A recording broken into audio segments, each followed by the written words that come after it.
सहनाववतु सहनौ भुनक्तु सवीर्यं कर्वावहै तेजस्विनावधीतमस्तु मा विद्विषावहै।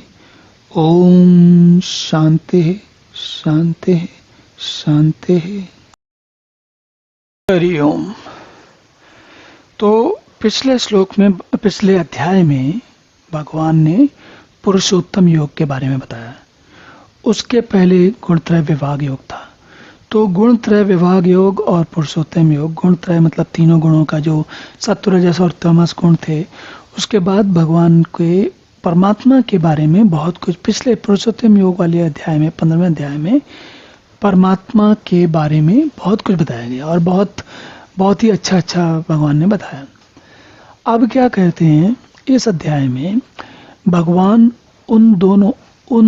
जो लोग परमात्मा के सानिध्य के लिए, परमात्मा जानने के लिए ऐसी स्थिति में हैं कि वो अब उनको जान सकते हैं, तो वो लोग कहलाते हैं ज्ञानी या जिज्ञासु या साधक इत्यादि। लेकिन सब तो वैसे नहीं होते।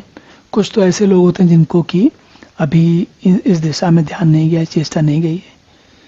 तो इस अध्याय में उन दोनों के बीच का अंतर बताया गया है और इसीलिए इस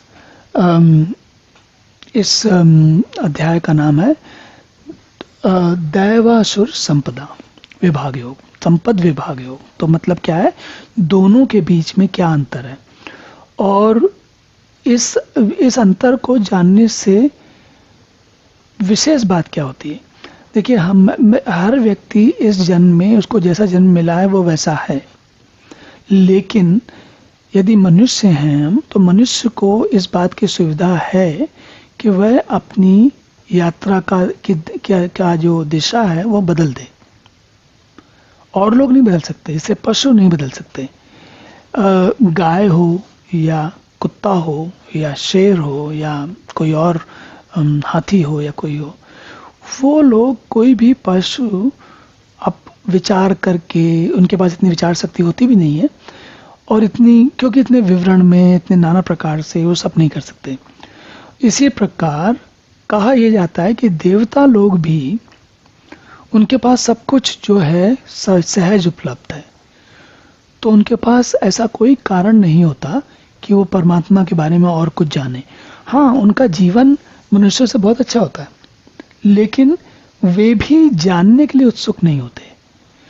तो भगवान यहाँ क्या कह रहे हैं कि भाई हमको रास्ता दिखाएंगे, इस अध्याय में तरीके बताएंगे कि हमारी व्यक्तिगत स्थिति कहाँ पर होगी, कहाँ पर है और हमें किस दिशा में जाना है। और अगर हमें इस अध्याय को जानते वक्त, पढ़ते वक्त ऐसा लगे कि भाई हमारी संपदा जो है दैव की जगह असुर वाली अधिक है, तो मैं आपको सबसे पहले तो ये बात कहना चाहूँगा कि यदि आप गीता पढ़ने के लिए आ रहे हैं तो आपको भले ही लगे कि आपके अंदर आसुरी संपदा है, पर है नहीं। अगर आपकी आसुरी संपदा होगी तो जिनके पास आसुरी संपदा होगी उनको गीता का नाम ही नहीं समझ में आएगा। वो कहेंगे पता नहीं क्या है, वो आरंभ ही नहीं करेंगे। तो सबसे जो एक तरीके से कहना चाहिए मन को शांत करने वाली बात है, वो ये है कि हम सभी, कम से कम वो लोग, और मैं ये नहीं कह रहा कि केवल गीता पढ़ने वाले हैं, और भी लोगों के पास मार्ग होंगे, ऐसा कोई बात नहीं है। तो जो लोग गीता पढ़ने वाले हैं उनको तो कम से कम ये समझ लेना चाहिए कि भाई वो किस स्थिति में है। तो इसके साथ हम आगे बात आरंभ करते हैं। भगवान इस पहले श्लोक में कहते हैं, अभयम सत्व संशुद्धि ज्ञान योग व्यवस्थिति दानम दमः च यज्ञः च स्वाध्याय तपः आर्जवम। तो सबसे पहले श्लोक में भगवान उसके बारे में बताते हैं, किसके बारे में, ज्ञानी के बारे में, या जिसके पास दैवी संपदा। दैवी संपदा मतलब जो इस जन्म में सही स्थिति में है, जो अब परमात्मा को जानने के लिए प्रस्तुत है, तैयार है और जान सकता है। तो कहते हैं सबसे पहला काम अभयम, उसको अभय भय नहीं होता।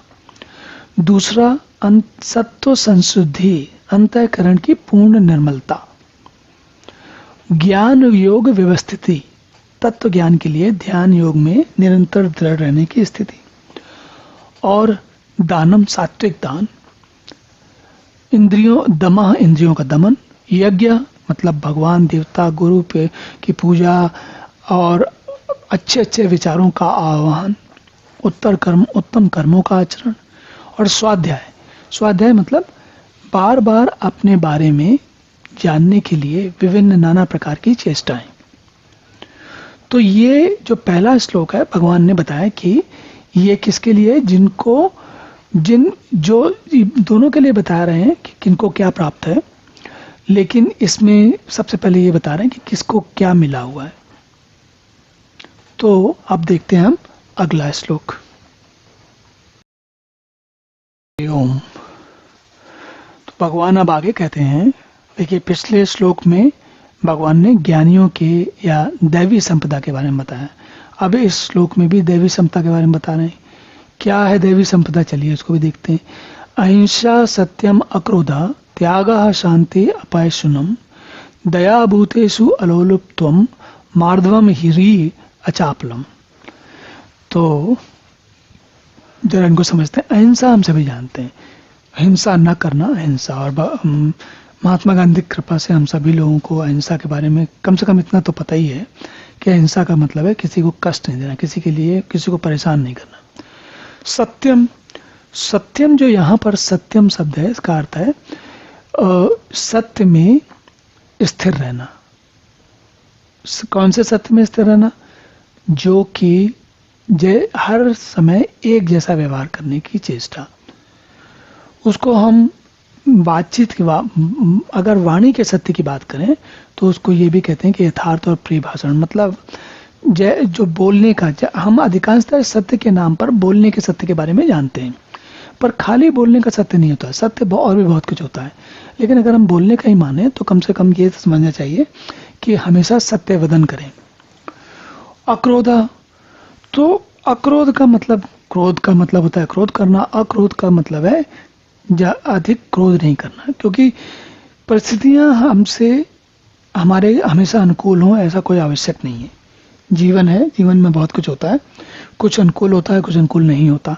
तो ये नहीं हो सकता कि हम चाहें कि हर कुछ हमारे लिए अनुकूल ही होगा, और जब अनुकूल ना हो तो क्रोध आना, वो स्थिति नहीं होती जिनके अंदर कम होता है। संभवतः इस जीवन में यह तो संभव नहीं कि बिल्कुल क्रोध किसी को ना आए, लेकिन हाँ नियंत्रण होना चाहिए। त्यागा, कर्मों में कर्तापन के त्याग का, अभिमान का त्याग। उसमें क्या होता है, जब हम कोई काम करें तो हमें ये ठीक से ध्यान रहे भली भांति, क्या कि हम जो भी कार्य कर रहे हैं वो हम अपने मन वाणी बुद्धि शरीर से कर रहे हैं, इसमें कोई दो राय नहीं है। लेकिन जो कुछ भी ये इस कार्य को करने के लिए हमारी जो क्षमता बनी है, जो परिस्थिति बनी है, जिस कारण से हम अभी भी कर पा रहे हैं और आगे करते रहेंगे, उसका संचालक कोई और है। तो इसका मतलब क्या, कर्मों में कर्तापन के अभिमान का त्याग। शांति, शांति जो है बड़ी एक ऐसी बात है, देखिए आपने देखा होगा मन चंचल सभी का होता है। ऐसा नहीं है कि हर व्यक्ति का मन, किसी एक व्यक्ति का मन सदा चंचल शांत रहे, कभी चंचल हो ही नहीं, थोड़ा मानने लायक बात नहीं है। लेकिन जो अधिक चंचलता होती है, जो जब आपको यही, आप हर बात में चंचल रहते हो, हर बात में आपका मन इधर उधर भागता रहता है, तो वहां से आरंभ करना चाहिए, समझना चाहिए। पहले तो सबसे पहले अपने आप पर ध्यान देना चाहिए कि भाई मेरा मन कभी कभी चंचल होता है कि हर समय चंचल रहता है। अगर कभी कभी चंचल होता है तब तो ठीक है आपको, लेकिन अगर आपका मन हमेशा चंचल रहता है तो फिर आपको काफी मेहनत करनी पड़ेगी, काफी ध्यान देना पड़ेगा। और अपयशुनम मतलब किसी की निंदा नहीं। निंदा करना जो है वो स्थिति क्या होती है, निंदा करने का मतलब क्या होता है, एक तरीके से अमरसम की स्थिति जब नहीं होती तब निंदा करता है व्यक्ति। निंदा क्या करता है, कोई आपको किसी से लगा कि कोई आपसे ज्यादा अच्छा काम कर रहा है तो हमारा मन उसकी निंदा करने का होता है। या कोई आपसे अच्छा काम नहीं कर रहा है, तब भी आपका निंदा करने का मन होता है।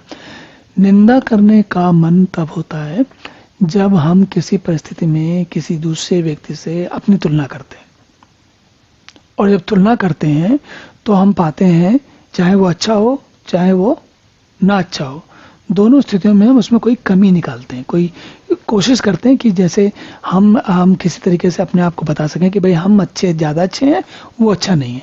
तो ये स्थिति होती है निंदा की। तो भगवान करें अपैशुनम नहीं होना चाहिए। अपैशुनम होना चाहिए मतलब पैशुनम नहीं होना चाहिए। भूतेषु, सारे प्राणियों में दया। भूतेषु व लोलुप्त्वम, तो सारे प्राणियों में दया।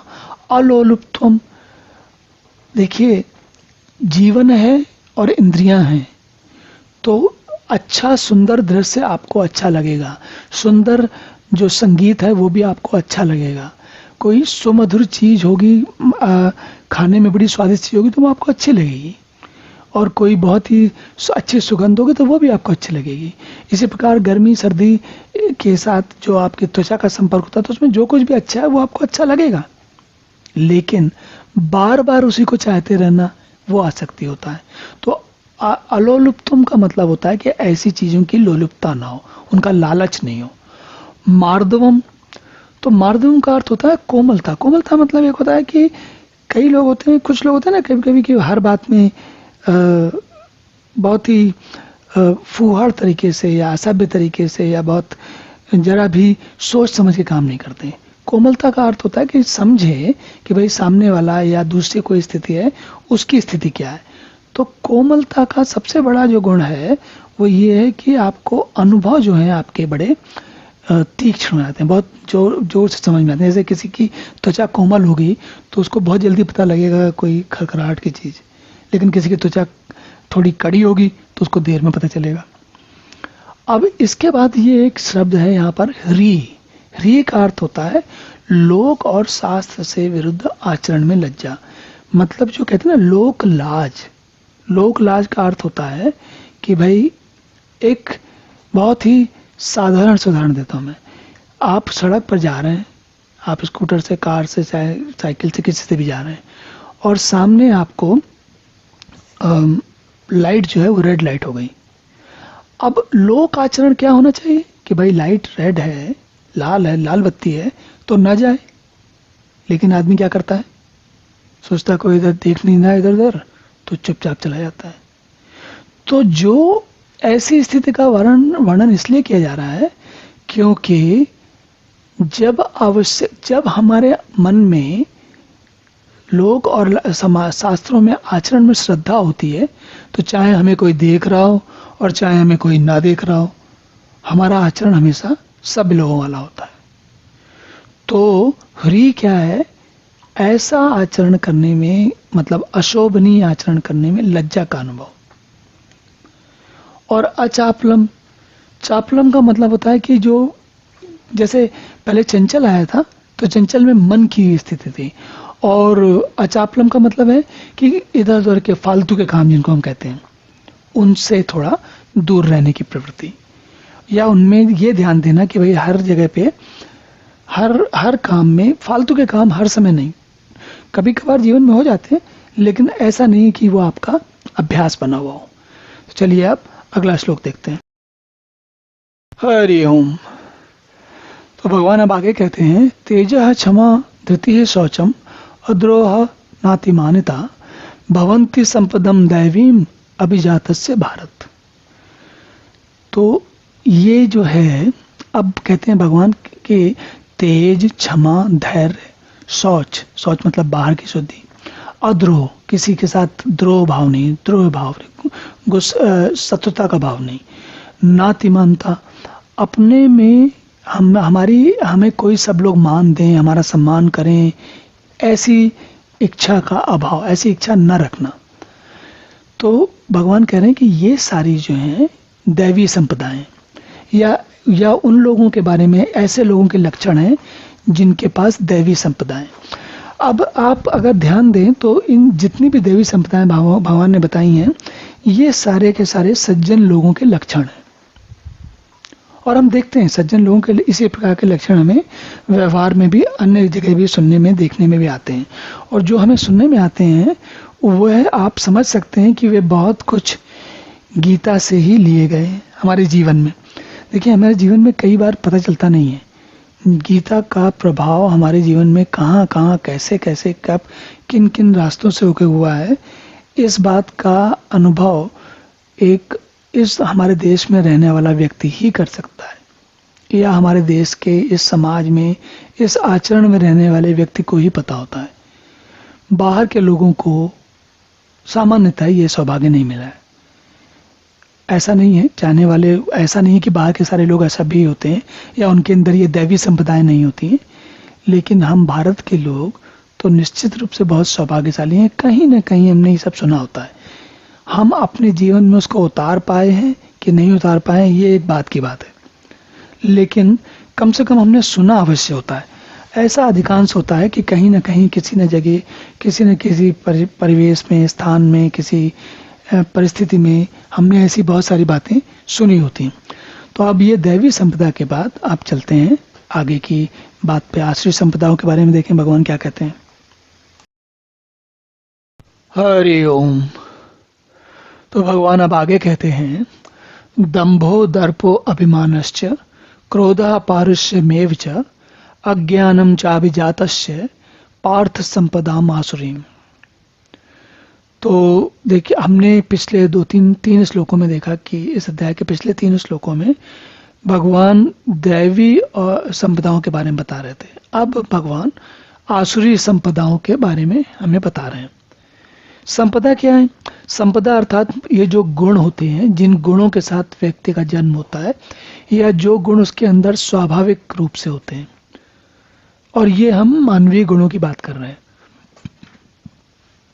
तो पहला, इनमें कौन कौन से गुण हैं? दंभ, दर्प, अभिमान, क्रोध, पारुष्य, अज्ञान। ये जितने भी 4-5 जो गुण हैं या अवगुण हैं। देखिए, दंभ का अर्थ होता है जब किसी व्यक्ति को अपनी शक्ति या अपनी क्षमता से अधिक उसको लगता है कि उसके पास है। और दर्प तो होता है जो दिखाने वाली स्थिति होती है, कि जैसे जिसको हम लोग आज के समय में शो ऑफ कहते हैं। जैसे कि वो नहीं, कुछ लोग होते हैं कि बहुत ये दंभ, दर्प, अभिमान, ये तीनों लगभग एक जैसे ही हैं, थोड़ा थोड़ा अंतर है सब में। जैसे अभिमान या घमंड में क्या होता है कि व्यक्ति सोचता है कि मैं सब लोगों से अलग हूँ। किसी में दंभ में इंस्पेक्शन सोचता है कि उसके पास अगर 10 रुपए हैं तो वो सोचता है 100 रुपए हैं, 100 रुपए की बराबर उसकी हैसियत है, या इस तरह की बातें होती हैं। और दर्प में जब व्यक्ति अपने आप को बहुत बड़ा होके या विशेष होके बताता है। और पारुष्य का अर्थ होता है कठोर होना, कठोरता। तो जैसे कोमल या जो कोमल स्वभाव या दयालु स्वभाव, ऐसा व्यक्ति क्या होता है, किसी की समस्या होती है तो उसको समझता है, सहृदय होता है। कठोर स्वभाव वाला क्या कहता है, मुझे कोई मतलब नहीं, मेरा काम होना चाहिए। उसे व्यक्ति की स्थिति परिस्थिति से कोई अंतर नहीं पड़ता, बस वो। और कठोरता भी देखिए, किन्हीं परिस्थितियों में कठोर होना आवश्यक होता है, पर स्वभाव में कठोरता होना एक अलग बात होती है। तो ये, और स्वभाव में भी हर अधिकांश समय, जैसे किसी परिस्थिति विशेष में किसी को कठोर होना पड़े, वो उसकी बात नहीं हो रही यहाँ पर वो बात हो रही है जब व्यक्ति स्वभाव से ही कठोर होता है और हर बात में कठोरता दिखती है उसकी। और अज्ञान तो हम सभी जानते हैं, जिसको ज्ञान नहीं है कि वास्तविकता क्या है, क्या होना चाहिए, क्या नहीं होना चाहिए। जिन लोगों को इस बात का ज्ञान नहीं है वे अज्ञानी हैं। तो ये सारे गुण लेकर, और या ना जन्म जिनका होता है, और फिर जो लोग जीवन भर इन्हीं गुणों के प्रभाव में अपना जीवन यापन करते रहते हैं, ऐसी इनको बोलते हैं आसुरी संपदाएं। आसुरी गुण या आसुरी संपदाएं। संपदाएं मतलब जिनको लेकर हम पैदा होते हैं, उनको भगवान यहाँ पर संपदा कह रहे हैं। जैसे कहते हैं ना कि बहुत बहुत धन संपदा लेके कोई पैदा होता है, जो बहुत धनी व्यक्ति घर में पैदा होता है उसको कहते हैं धन संपदा। तो यहाँ पर आसुरी संपदा का अर्थ है जिन गुणों को लेकर व्यक्ति पैदा होता है। चलिए अब अगला श्लोक देखते हैं। हरि ओम। तो भगवान अब आगे कहते हैं, दैवी संपत विमोक्षाय निबंधाय आसुरी मता मां शुचः संपदम दैवीम अभिजाता असि पांडव। तो भगवान कहते हैं कि दैवी संपदा मुक्ति के लिए और आसुरी संपदा बांधने के लिए मानी गई। बांधने के लिए मतलब बंधनों के लिए मानी गई है। और फिर भगवान अर्जुन से कहते हैं कि तुम तो शोक मत करो, क्योंकि तुम जो है दैवी संपदा लेकर पैदा हुए, उत्पन्न हुए हो। और ऐसा भगवान क्यों कह रहे हैं? क्योंकि देखिए अभी तक जो भी अर्जुन की स्थिति रही है उसमें अर्जुन ने आसुरी संपदा का कोई लक्षण दिखाए नहीं है, ऐसा कोई काम नहीं करते दिखे। जैसे देखिए आप देखेंगे तो दुर्योधन में ये सारी संपदाएं, जो आसुरी संपदाएं दिखेंगी आपको, अर्जुन में नहीं दिखेंगी। और एक एक करके देख सकते हैं आप, चाहे तो क्रोध हो, चाहे अभिमान हो, चाहे वो दर्प हो, और चाहे पारुष्यम हो। तो ये सारे के सारे गुण कहाँ दिखेंगे आपको? दुर्योधन में दिखेंगे। और इसीलिए दुर्योधन जो है अधर्म की तरफ है और अर्जुन धर्म की तरफ है। तो भगवान क्या कहते हैं कि ये जो सारी संपदा है, दैवी संपदा जो होती है वो मुक्ति के लिए होती है। मुक्ति के लिए, किसकी मुक्ति के लिए? मतलब जब आप अच्छे गुण, जो दैवी संपदा वाले गुण आपके अंदर होते हैं, तो स्वभाव से आप दूसरों के बारे में अच्छा सोचते हैं। सत्व गुण की जो है अधिकता होती। और जब सत्य गुण की अधिकता होती है तो व्यक्ति को अपने बारे में, अध्यात्म के बारे में जानने की रुचि बढ़ती है। देखिए रजस और तमस में आदमी को, व्यक्ति को अपने बारे में जानने की, अपने इस दुनिया के बारे में, अपने बारे में जानने की इच्छा नहीं होती। उन दोनों में, एक में तो तमस वाले में तो व्यक्ति कुछ करता ही नहीं है, और रजस वाले में सब कुछ अपने लिए बटोरने में लगा रहता है। अपने बारे में भी चिंता नहीं करता, वो दुनिया के बारे में चिंता नहीं करता। वो क्या करता है? सारे सामान चीज या सारी चीजें या सारी वस्तुओं को या सारे सुखों को समेटने में लगा रहता है। तो भगवान ये कह रहे हैं कि जो ये दैवी संपदाएं हैं वो आपको ऐसी स्थिति में पहुंचाते हैं जिससे आपको मुक्ति मिल सकती है। और जो ये आसुरी संपदाएं हैं, स्वाभाविक आप समझ ही सकते हैं कि ये सारी क्या है। ये व्यक्ति को अपने स्वयं के आनंद या सुख या दूसरों को अहित करके अपना उल्लू साधने की स्थिति में ले जाती हैं। और इसके कारण क्या होता है? जब आप ऐसी स्थिति में रहते हो तो आप दुनिया में, जगत में, संसार में लोगों को, उनका शोषण करने में आपको बड़ा आनंद आता है। या तो आनंद आता है या आप सहज भाव में करते रहते हो। जब आप ऐसा करते रहोगे तो आप सोचिए कैसे फिर आप अपने बारे में सोचने का आपको समय कहाँ मिलेगा, क्योंकि आपका समय ही दूसरे लोगों का दोहन करने में लगा हुआ है। तो भगवान इसीलिए कह रहे हैं कि भाई जो आसुरी संपदा है वो सब बांधती है अगले जन्मों के लिए। जो कुछ इस जन्म में करोगे फिर अगले जन्म में भोगोगे। और अगर अपने दुनिया के बारे में अच्छा सोचोगे तो आपको अपने बारे में, अध्यात्म के बारे में सोचने का समय मिलेगा। और जब अध्यात्म के बारे में सोचने का समय मिलेगा तब कहीं मुक्ति की स्थिति बनेगी। तो इस प्रकार अलग अलग दोनों क्षमताओं के बारे में भगवान ने बताया। चलिए अब अगला श्लोक देखते हैं। हरि ओम। भगवान अब आगे कहते हैं, द्वौ भूत सर्गो लोके अस्मिन् देवा आसुर एव च दैवः विस्तरसः प्रोक्ता आसुरम पार्थ में शृणु। तो भगवान कहते हैं कि हे अर्जुन, इस लोक में मतलब जो हम जैसे पृथ्वी की बात कर रहे हैं, तो इस लोक में जो लोग हमको दिखते हैं, इसमें जितने लोग भूत हैं, भूतों की सृष्टि में, भूत सर्गो, जितने लोग भूतों की सृष्टि है, इसमें जो मनुष्य हैं, यानी मनुष्यों, भूतों की सृष्टि यानी मनुष्यों का समुदाय, ये दो प्रकार के हैं। कौन से दो प्रकार के? दैवा च आसुरा च। एक दैवी प्रकृति वाले हैं और एक आसुरी प्रकृति वाले हैं। दैवो विस्तरसः प्रोक्ता आसुरम पार्थ में शृणु। तो कहते हैं, पहले तो मैंने तुमको अभी विस्तार से दैवी प्रकृति के बारे में बताया। अब प्रोक्त आश्रम में पार्थ में श्रृणु, मतलब अब मैं तुम्हें आश्रय संपदाओं वाले के बारे में और बताता हूँ। तो पिछले श्लोक में भी भगवान ने बताया था, लेकिन तब थोड़े से संक्षेप में बताया था। अब और अलग अलग प्रकार से कैसे उनके बारे में विवरण कैसे हैं, किस प्रकार से आश्रय संपदा के लोग हैं, कैसे क्या क्या काम करते हैं, उसके बारे में भगवान थोड़ा और विवरण के साथ बताते हैं।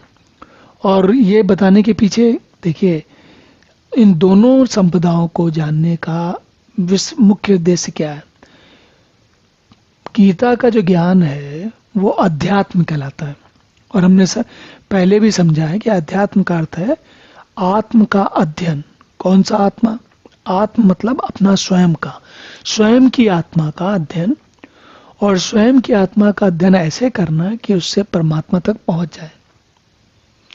तो इस प्रक्रिया में दैवी और आसुरी संपत्ति जानना आवश्यक होता है, जिससे हम पहले तो ये समझ सके कि हम सामान्यतः किस प्रकृति के हैं।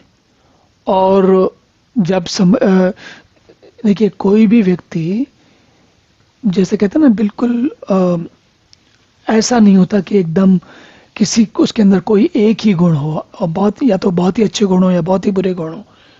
हम सब मिले जुले चीज होते हैं। तो इन दोनों को भली भांति समझने से हमें अपने अंदर क्या क्या गुण हैं वो समझ में आते हैं, और यदि कोई अच्छे गुण है तो वो हमें उत्साह देते हैं, और अगर कोई ऐसे गुण हैं जो आसुरी प्रवृत्ति है तो उनको फिर हम समझ के उन पर नियंत्रण कर सकते हैं। तो इसलिए ये जानने से व्यक्ति का बहुत भला होता है, उसको पता लगता है कि वास्तविकता में वह स्वयं कहाँ है। और ये जो आत्मविश्लेषण है, यही जो है परमात्मा को, आत्मा के द्वारा परमात्मा को जानने की राह में ये एक सबसे महत्वपूर्ण और लगभग प्रारंभिक कदम है। चलिए अब अगला श्लोक देखते हैं। हरि ओम। भगवान अब कहते हैं, प्रवृत्तिम च निवृत्तिम च जना न विदु आसुरा, न शौचम न अपि च आचारा, न सत्यम तेषु विद्यते। तो कहते हैं कि आसुर स्वभाव वाले मनुष्य प्रवृत्ति और निवृत्ति इन दोनों को ही नहीं जानते, इसलिए उनमें न तो बाहर भीतर की शुद्धि है, न श्रेष्ठ आचरण है, न सत्य भाषण ही है। तो जरा देखिए, इनको समझते पहले क्या है प्रवृत्ति और निवृत्ति। प्रवृत्ति का अर्थ होता है जब हम किसी काम में प्रवृत्त हो रहे हैं, मतलब उसमें लग रहे होते हैं, और निवृत्ति का अर्थ होता है जब हम किसी काम से छूट रहे थे, आप उसको छोड़ रहे होते हैं। तो आप सोचेंगे प्रवृत्ति निवृत्ति से क्या अर्थ है। प्रवृत्ति निवृत्ति से यहाँ जो उसका संबंध सीधा आसक्ति और निरासक्ति से है। जब हम किसी कार्य में प्रवृत्त होते हैं और उसमें यह भाव रखते हैं कि यह कार्य हम कर रहे हैं और इसी के स्वामी हम ही हैं और सारी दुनिया हमसे ही चल रही है, इत्यादि इत्यादि, तो वो होती है प्रवृत्ति। और इसी का दूसरा रूप यह है, जब हम किसी, जैसे मान लीजिए कि आपके घर में कोई पुत्र पुत्री होते हैं और वो बहुत ही गुणी हैं, तो क्या होता है, समय के साथ हमारी उनमें आसक्ति बढ़ती जाती है। अब सुंदर हैं, गुणी हैं, अच्छी बात है, लेकिन उनके अंदर कुछ अवगुण उत्पन्न हो जाते हैं। तो क्या हो जाते हैं, जीवन में कभी कभी ऐसा होता है। अगर ऐसा हो जाता है तो अब माँ पिता, जिनको कि वो अपने पुत्र पुत्री में बहुत आसक्ति है, वो अब उनके अवगुणों को नहीं देख पाते। तो लेकिन इसका अर्थ क्या हुआ, इसका अर्थ ये हुआ कि माँ पिता जो है आश्रय स्वभाव वाले हैं, क्योंकि उनके अंदर प्रवृत्ति और निवृत्ति नहीं है। देखिए, आसुरी स्वभाव का मतलब असुर नहीं हो गया, लेकिन आसुरी स्वभाव में मतलब एक चीज, कुछ चीजें, कुछ गुण ऐसे हैं जो गुण नहीं है, अवगुण है। और इस, जैसा कि हमने पहले भी समझा, हम में से कोई भी ऐसा नहीं है कि विशुद्ध ब्राह्मण हो या विशुद्ध क्षत्रिय हो या विशुद्ध वैश्य हो या विशुद्ध शूद्र हो, ऐसा नहीं है। हम में से कोई भी एक किसी एक विशेष गुण वाला नहीं होता, एक ही गुण वाला नहीं होता। तो इसी प्रकार जैसे आश्रित स्वभाव है, तो अगर प्रवृत्ति और निवृत्ति नहीं है, अब हम अगर व्यक्ति प्रवृत्ति और निवृत्ति दोनों को नहीं पहचान पाता, इसका मतलब है वो दैवी संपदा उसको नहीं मिली, वो उसको समझ में नहीं आता, जल्दी समझ में नहीं आता, पता नहीं चलता। महाभारत की कहानी में सबसे अच्छा उदाहरण है धृतराष्ट्र। धृतराष्ट्र बुरे व्यक्ति नहीं है, लेकिन दुर्योधन के लेकर इतने आसक्त हैं कि प्रवृत्ति और निवृत्ति उनको कुछ समझ में नहीं आ रही। और इसके कारण जब प्रवृत्ति निवृत्ति समझ में नहीं आ रही तो शुद्धि नहीं है। तो धृतराष्ट्र क्या है, सब कुछ होते हुए भी अंधे होने के, पूरे जगत के, पूरे विश्व के, पूरे ब्रह्मांड के ऐसे इतिहास में कोई ऐसा व्यक्ति नहीं होगा जब अंधा व्यक्ति राजा बना हो। तो धृतराष्ट्र अंधे होकर राजा बने, इतने सौभाग्यशाली हैं। लेकिन आसुरी प्रवृत्ति है, प्रवृत्ति और निवृत्ति नहीं समझ में आती, और इसलिए बाहर भीतर की शुद्धि नहीं है। भगवान कृष्ण ने कहा, सबने कहा, कई लोगों ने कहा कि भाई मना करो अपने पुत्र को, लेकिन नहीं माने। तो न श्रेष्ठ आचरण न सत्य भाषण। जब शुद्धि नहीं है तो श्रेष्ठ आचरण कैसे करोगे, और जब श्रेष्ठ आचरण नहीं करोगे तो सत्य भाषण भी कैसे होगा, तो वो भी संभव नहीं है। तो इस प्रकार ये एक के बाद एक चीजें जुड़ती जाती हैं। चलिए अब अगला श्लोक देखते हैं। हरि ओम। भगवान आगे कहते हैं, असत्यम अप्रतिष्ठम ते जगत आहो अनीश्वरम अपरस्परम संभूतम किम अन्यत काम हेतुकम। तो कहते हैं कि वे आश्रय प्रकृति वाले मनुष्य कहा करते हैं कि जगत आश्रय रहित, सर्वथा असत्य और बिना ईश्वर के अपने आप केवल स्त्री पुरुष के संयोग से उत्पन्न है, अतएव केवल काम ही इसका कारण है, इसके सिवा और क्या है। ये एक देखिए, आप इनमें एक एक करके समझते हैं। तो ये कहते हैं अप्रतिष्ठम, मतलब जिसमें कोई प्रतिष्ठा नहीं, कोई आश्रय नहीं है। आश्रय का यहाँ अर्थ है जगत किसी कारण से नहीं बना। तो उनके और कारण जो बिना ईश्वर के, मतलब उनका ये भी मानना होता है कि जो जगत है ये असत्य है। असत्य मतलब मिथ्या है।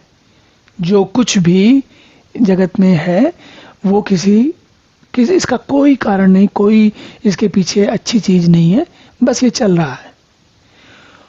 और ये इस जगत में ईश्वर जैसी कोई चीज नहीं है। तो उनको, ऐसे लोगों को हम नास्तिक भी कहते हैं। तो और क्या कहते हैं, कहते हैं कि अपरस्पर संभूतम।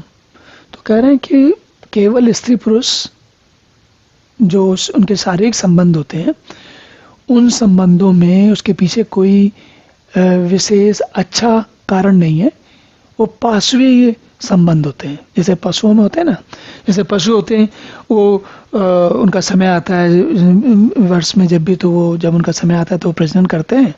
उस प्रजनन के पीछे उनकी कोई उसके पीछे कोई अच्छा हेतु नहीं होता।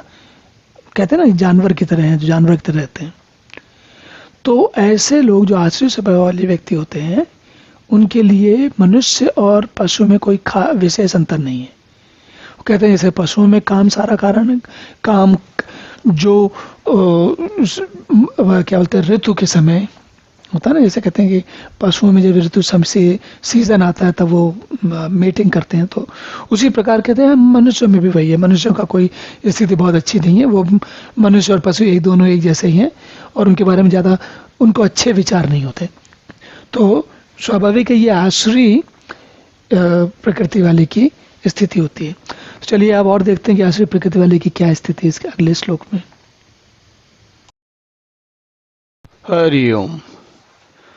हमने पिछले श्लोक में देखा कि भगवान ने बताया कि जो लोग जिनको हम चार्वाक सिद्धांत वाला भी कहते हैं, या यूं समझिए कि जो आसुरी प्रवृत्ति के लोग हैं, वो क्या कहते हैं कि जीवन में जो कुछ भी जीवन है, प्राणी मात्र हैं, उनका जन्म लेना और पैदा होना और मरना, ये सभी इनका कोई कारण नहीं, कोई आश्रय नहीं है, ये यूं ही हो जाते हैं।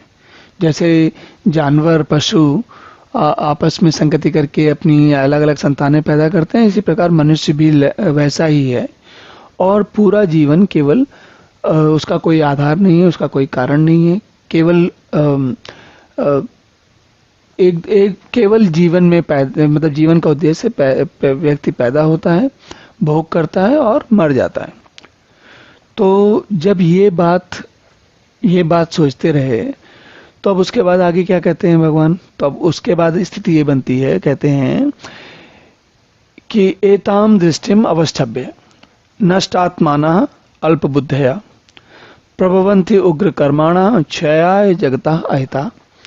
तो कहते हैं कि जब व्यक्ति की सोच ऐसी होती है कि उसके होने का न होने का कोई विशेष कारण नहीं है, तो क्या होता है, इस मिथ्या ज्ञान के कारण, इसका वो उनका आधार है ये मिथ्या ज्ञान। तो कहते हैं इस मिथ्या ज्ञान का अवलंबन करके ऐसा जब ज्ञान रहेगा तो क्या होगा, जिनका स्वभाव नष्ट हो जाता है, जिनकी बुद्धि मंद है, वे सब अपकार करने वाले क्रूर कर्मी मनुष्य केवल जगत के नाश के लिए ही समर्थ होते हैं। क्षयाय जगतो अहिता। कहते हैं भगवान के प्रभवन्त्य उग्र कर्माणा। उग्र कर्माण मतलब कि जो ऐसे आश्रय प्रवृत्ति के लोग होते हैं वो उग्र कर्मों में प्रवृत्त होते हैं और उनकी बुद्धि जो है नष्टात्मानो अल्प बुद्धया। तो ये उनकी बुद्धि जो है सही और गलत का विवेक नहीं कर पाती और उन्हें केवल लगता है कि जीवन उपभोग के लिए है, जिसको हम आज के समय में कहते हैं कि खाओ पियो और मौज करो। इसके अतिरिक्त जीवन में कुछ नहीं है, इसी जीवन में है। जीवन का जो भी भौतिक सुख है उनका आनंद लो और कोई विशेष न जीवन में कुछ है न करने की आवश्यकता है।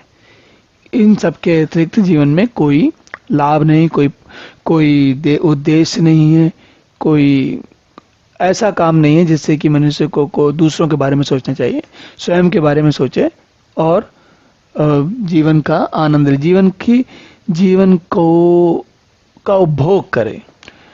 तो और जब ऐसी स्थिति होगी तो वो जगत का नाश ही करेंगे, मतलब कोई ऐसा नया काम तो करेंगे नहीं जिससे कि जीवन कोई सुधार हो जाए, कोई अच्छा हो जाए। जो व्यक्ति केवल अपने बारे में सोचता रहेगा उसके पास समय कब है दूसरे के बारे में सोचने के लिए या जीवन को और बेहतर अच्छा बनाने के लिए, उसमें कुछ अच्छी चीजें जोड़ने के लिए। अब देखिए भगवान अगले श्लोक में क्या कहते हैं, चलिए अब देखते हैं।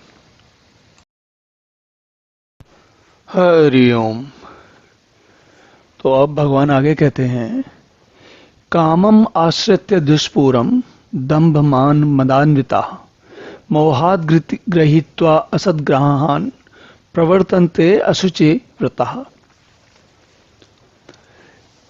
तो भगवान कहते हैं कि दंभ, जो आश्रय प्रवृत्ति के लोग हैं, वो दंभ मान और मद से युक्त मनुष्य जो लोग हैं, वे किसी भी प्रकार की कभी भी पूर्ण न होने वाली कामनाओं का आश्रय लेकर अज्ञान से, अज्ञान मतलब ठीक बात को जाने बगैर, मिथ्या सिद्धांतों को ग्रहण करके और भ्रष्ट आचरणों को, अशुचि व्रतः, भ्रष्ट आचरणों को धारण करके संसार में अपना जीवन यापन करते हैं, विचरते हैं। तो देखिए इसमें जो इस श्लोक में जो ध्यान देने की बात है या विशेष बात जो भगवान बता रहे हैं वो क्या कह रहे हैं? कहते हैं कि जब व्यक्ति, मनुष्य,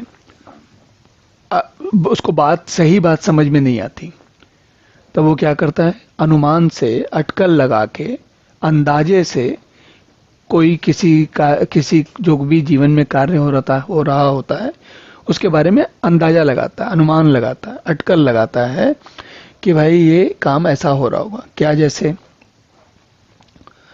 तो जीवन के साथ जैसे जैसे जीवन बढ़ता है, जब जो भी जीवन है, जो भी चेतन प्राणी है, उसे शरीर चलाने के लिए, ऊर्जा के लिए भोजन चाहिए होता है और भोजन की इच्छा या फिर उसके बाद जीवित रहने की इच्छा, ये जो दो इच्छाएं हैं वो बहुत ही मूलभूत हैं। असल में भोजन करने की इच्छा भी जीवित रहने की इच्छा से प्रेरित है। व्यक्ति जीवित रहना चाहता है, इसलिए उसे ये बात हम लोग सोचते नहीं है, मानसिक तौर पे, बौद्धिक तौर पे कभी कभी कभी सोच सकते हैं, ऐसा नहीं है, लेकिन अधिकांश व्यक्ति नहीं सोचता।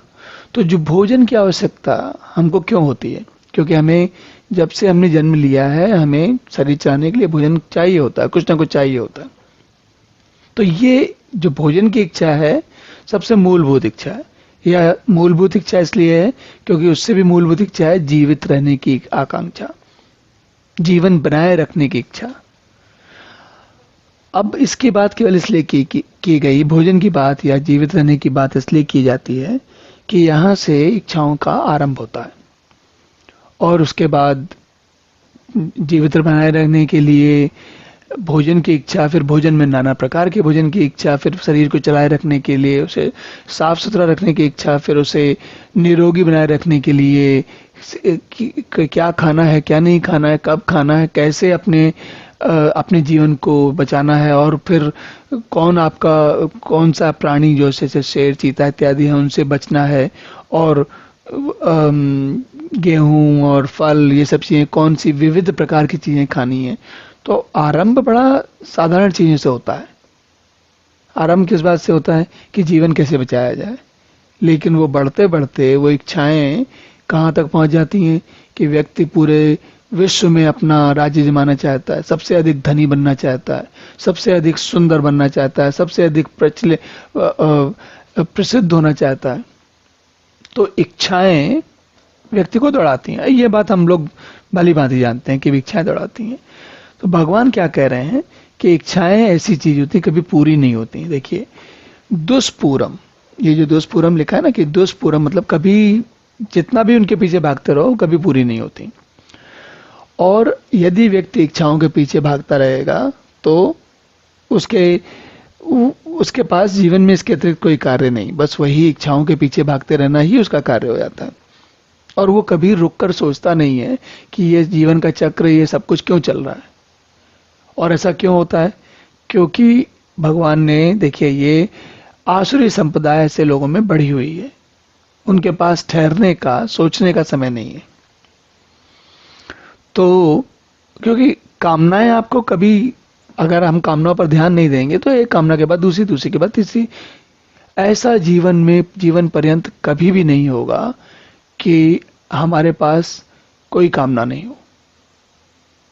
लेकिन उन कामनाओं का जीवन में क्या स्थान है वो हमें भली भांति समझना चाहिए, और तब हम आगे बात समझने का आरंभ भी कर सकते हैं। तो भगवान हमारा ध्यान वहीं दिलाना चाहते हैं।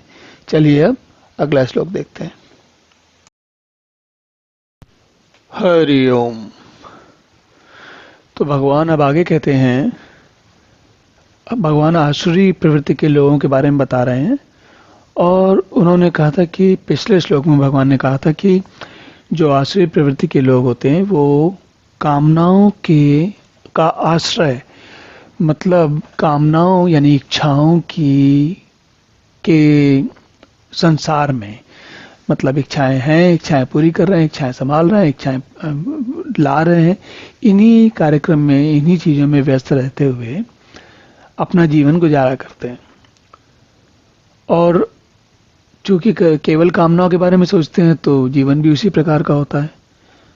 अब इस श्लोक में भगवान आगे कहते हैं, चिंताम अपरिमेयाम च प्रलयांताम उपाश्रितः कामोपभोग परमः एतावत् इति निश्चितः। चिंताम अपरिमेयाम, देखिए, अपरिमेय का मतलब होता है जिसको कि मनुष्य का जो बुद्धि है उसको समझ ना पाए। परिमेय जो समझ में आए, अपरिमेय जो ना समझ में आए। और अपरिमेय को हम यहाँ असंख्य समझ सकते हैं, इनफाइनाइट। तो भगवान कह रहे हैं कि अपरिमेय इतनी चिंताएं हैं कि गिनती नहीं कर सकते, असंख्य चिंताएं। और प्रलयांताम उपाश्रिता, तो प्रलयांताम मतलब प्रलय के आने तक, प्रलय मतलब जीवन समाप्त होने तक। एक तो प्रलय का नाम हम सामान्यतः प्रलय का अर्थ समझते हैं सारी समस्या समाप्त हो जाए, सारा जीवन समाप्त हो जाए, सब कुछ। परंतु एक वो समष्टि के संबंध में, समष्टि मतलब सब लोगों के बारे में, सब लोगों को जब के बारे में सोच रहे हैं तब होता है। परंतु यदि एक व्यक्ति के जीवन के बारे में बात करें तो उसके लिए प्रलय का अर्थ है जीवन समाप्त होना, मृत्यु होना। तो भगवान कह रहे हैं कि प्रलयांताम उपास्यता, प्रलय का आने तक किसके उपासित रहते हैं? चिंताम अपरियाम। तो कह रहे हैं भगवान के मृत्यु होने तक चिंताएं, और वो भी नाना प्रकार की चिंताएं, इतनी चिंताएं कि गिन न सके व्यक्ति। और तो एक तरफ चिंता करते रहते हैं और दूसरी तरफ क्या करते हैं? जो कामनाएं हैं, जो इच्छाएं आती हैं मन में, अगर आज मन किया कि किसी अच्छे होटल, अच्छे रेस्तरां में जाके खाना खाना है, किसी अच्छे जगह पे घूमने जाना है, किसी अच्छे होटल में जाके 5 स्टार होटल में रहना, रुकना है, और ये एक कामना है।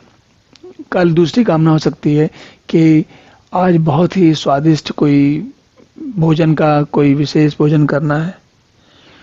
तो इस प्रकार दो स्थितियां हुई। पहली चीज तो कामनाएं, नई नई कामनाएं ढूंढते रहते हैं, और कामनाओं की कोई कमी नहीं है। जीवन में आसपास बहुत कुछ दिखता है तो नई नई कामनाएं अपने आप उत्पन्न होती रहती हैं। तो भगवान कह रहे हैं कि इनकी जिंदगी दो तरीके से चलती है। एक तो ये कि मृत्यु पर्यंत चिंता करते रहते हैं कि अब ये मिल गया, ये कहीं चला ना जाए, या कैसे और मिल जाए, और दूसरी तरफ नई नई इच्छाएं। तो जीवन में यही सब कुछ है, इसको मानकर यही सुख है या यही दुख है, यही मानते हैं, और उसी में यही उनका जीवन का अंतिम सत्य होता है, उसी में उनका सारा काम चलता रहता है। अब देखिएगा, ये भगवान आसुरी प्रवृत्ति के बारे में, के लोगों के बारे में बता रहे हैं, पर हमें अपने मन में झांकना चाहिए कि हम में से कौन लोग ये नहीं करते, और अगर नहीं करते तो क्या हम सब भी आसुरी प्रवृत्ति वाले हैं? ये विचार का विषय है। चलिए अब अगला श्लोक देखते हैं। हरि ओम। अब भगवान आगे कहते हैं, आशा पाश शतहि ही वृद्धा काम क्रोध परायण ईहन्ते काम भोगार्थम अन्यायेन अर्थ संचयान। तो कहते हैं आशा की सैकड़ों पाशों में, आशा के पाश, पाश कहते हैं जो वो फांसी होती, जो जैसे होता है ना मृत्यु पाश, जैसे वो जब किसी को जब किसी को मृत्यु दंड दिया जाता है तो पास लगाकर, उसको लगाकर रस्सी गले में बांधकर उसको मारा जाता है। तो भगवान कह रहे हैं कि आशा की जो सैकड़ों पास हैं, पास मतलब फांसी, फांसियां जो होती हैं, उनसे बंधे हुए मनुष्य, आशा पास शतहि, शतहि मतलब सैकड़ों, बद्धा, बद्धा मतलब बंधे हुए। तो आशा पाश शतई बद्धा, कौन से? काम क्रोध परायणा। तो आशा पाशों में बंधे हुए हैं और काम क्रोध के को उनकी जिंदगी का हर जीवन के हर क्षण में काम या क्रोध में के को ही उनके जीवन का मुख्य काम, क्रोध, काम अथवा क्रोध, इच्छाएं, और इच्छाएं न पूरी होने पर क्रोध करना। तो जीवन का ये एक, यही उनका जीवनचर्या है, दिनचर्या रोज की यही है। क्या है? काम, इच्छा करो, इच्छा हुई तो उसको भोगो, और नहीं हुई तो क्रोध करो। काम क्रोध परायण ई हंते काम भोगार्थम। तो कह रहे हैं, भगवान कह रहे हैं कि वो नाना प्रकार के, कैसे, जो धन संचय या धन के अतिरिक्त ऐसी परिस्थितियों का संचय जिससे अपनी कामनाओं को और भोगों को पूरा कर सकें, इसकी नई नई प्रकार की चेष्टाएं करते रहते हैं, बड़ी नए नए प्रयास करते रहते हैं। जैसे क्या होता है, आप देखेंगे कि एक सामान्य व्यक्ति का अगर हम उदाहरण लें तो जीवन का पहले तो स्वयं का शादी विवाह, फिर उसके बाद पैसे इकट्ठा करना, फिर बच्चे पैदा करना, फिर बच्चे पैदा होने के बाद बच्चों के बारे में चिंता करना, फिर उसके लिए कहीं बैंक में पैसे जमा करना, या स्टॉक खरीदना, या फिर जो घर वर खरीद लेना, और कभी कभी घर भी ऐसे 2-3-4 लोग खरीद लेते हैं। और जो लोग स्टॉक मार्केट में पैसा लगाते हैं, उनका तो आप सोच कर देखिए उनकी जीवन कैसा होता है। सुबह से शाम, दिन रात स्टॉक में पैसा लगाना या उसके लगातार ध्यान रखना साधारण काम तो है नहीं, उसके लिए लगातार लगे रहना पड़ता है। और कभी स्टॉक ऊपर जाते हैं, कभी नीचे जाते हैं, और कभी अचानक बहुत आपका जो भी स्टॉक खरीदा है आपने उसका बहुत फायदा हो जाता है, और कभी बहुत ज्यादा घाटा हो जाता है। तो इन दोनों परिस्थितियों में जब स्टॉक बढ़ता है तो जितना सुख होता है, और लेकिन जब अचानक कोई स्टॉक गिर जाए, या उसमें भी अलग अलग प्रकार की चेष्टाएं होती हैं, स्टॉक हैं, शॉर्ट हैं, लॉन्ग हैं, क्या बोलते हैं, ऑप्शन हैं, पता नहीं क्या क्या चीजें। तो ये सारी चीजें उनके जब जब इन चीजों में झटके लगते हैं, इनमें परेशानी आती है, कोई समस्या होती है, तो वह व्यक्ति ही जानता है कि उसकी मन स्थिति कैसी होती है जब जब जब नुकसान होता था।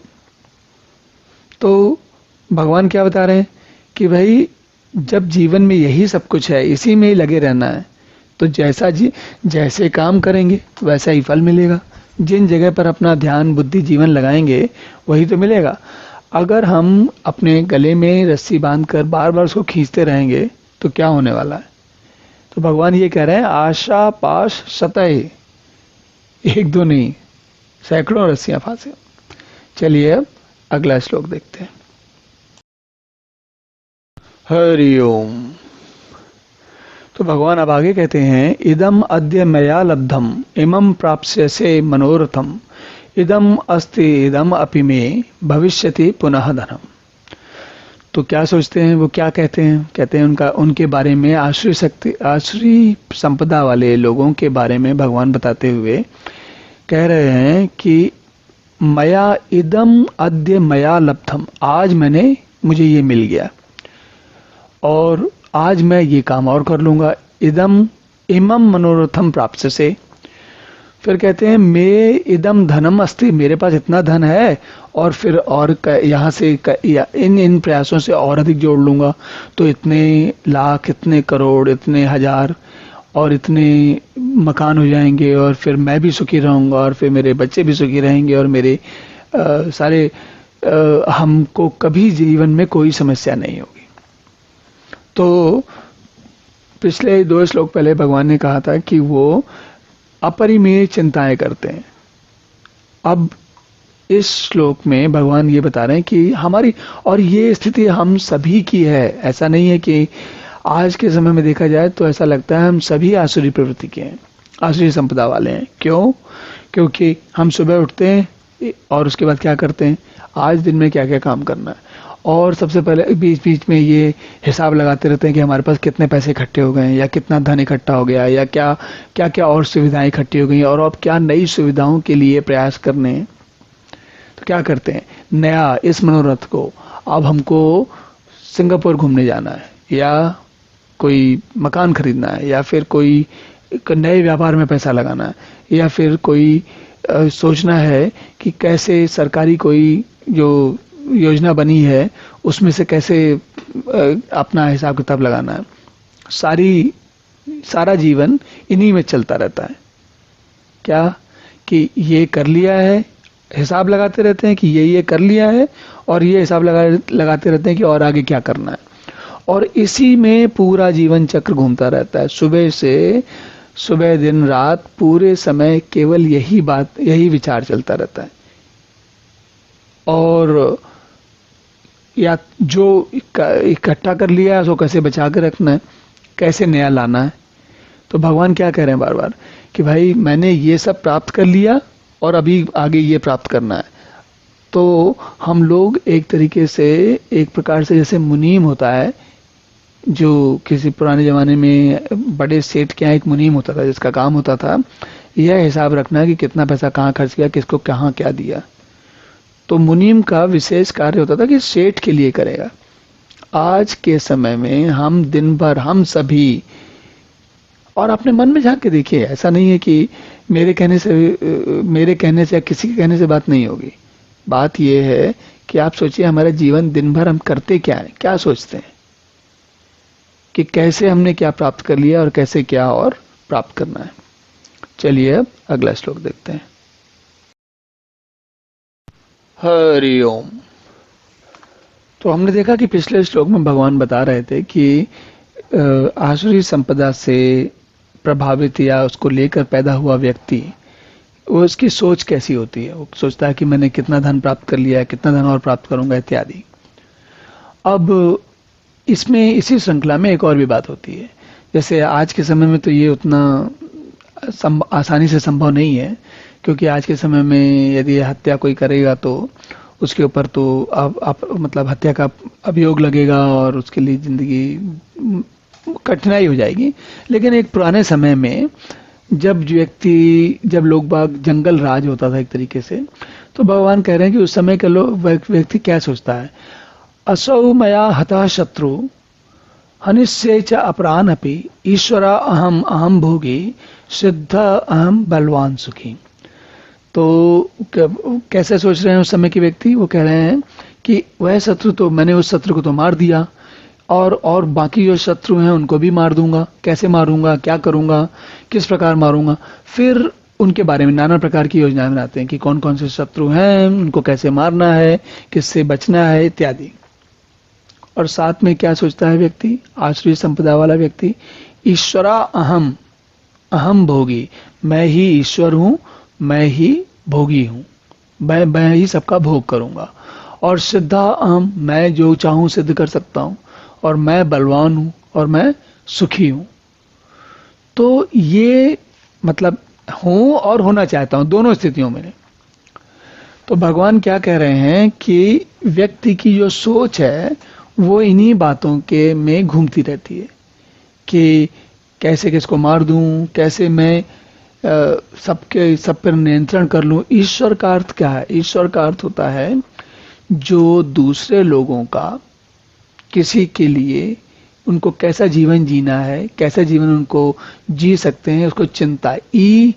ईश्वर, ईश्वर, वर मतलब चुनना होता है। तो जो इच्छाएं चुन सकता है सबके लिए, वो है ईश्वर।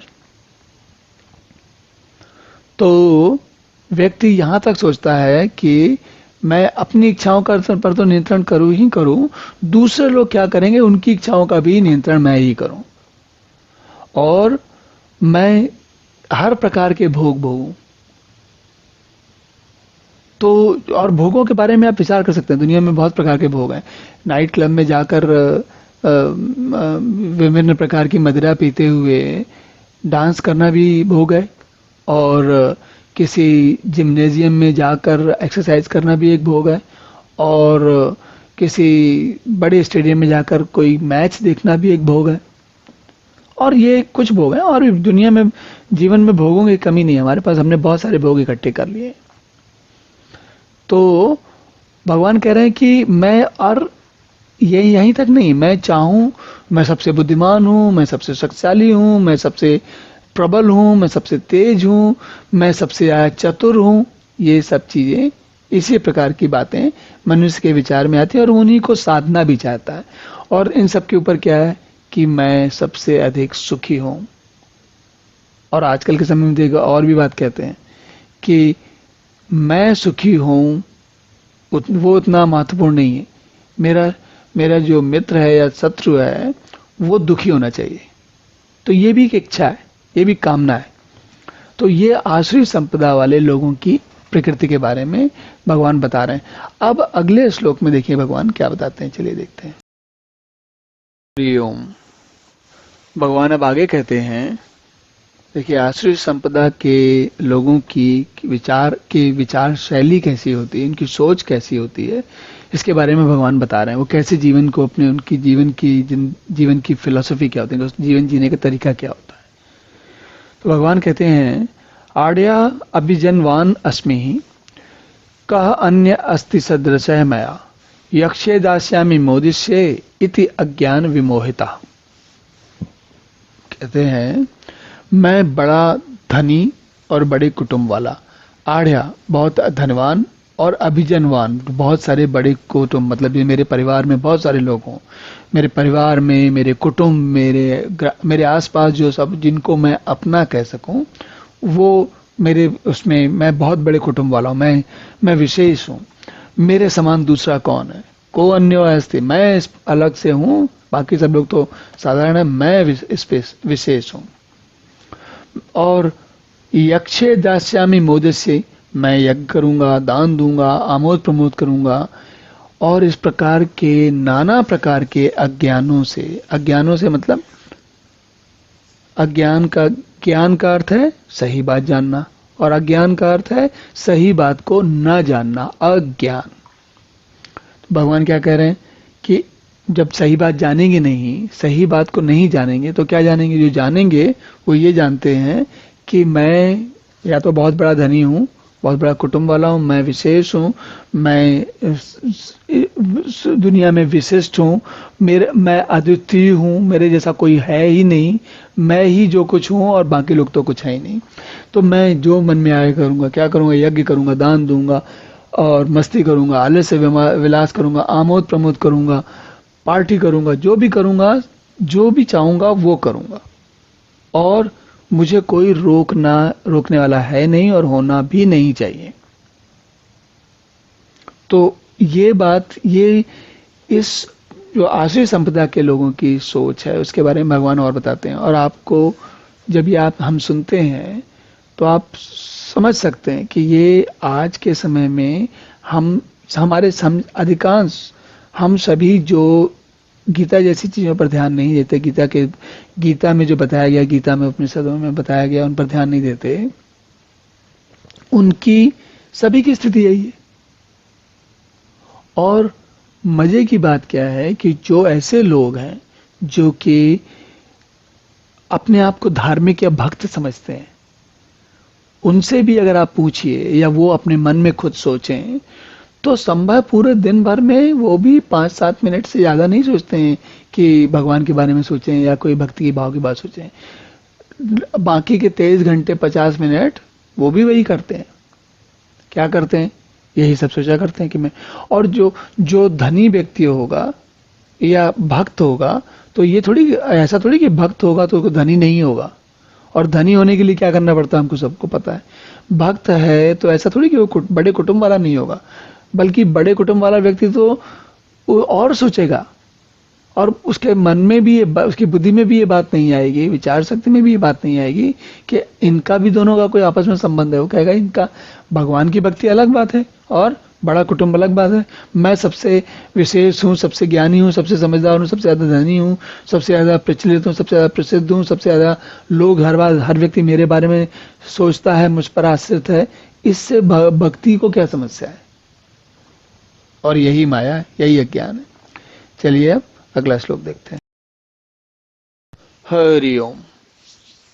भगवान अब आगे बता रहे हैं आसुरी संपदा वाले लोगों के बारे में। अनेक चित्त विभ्रांता मोहजाल समावृता प्रसक्ता काम भोगेशु पतंती नरके अशुचौ।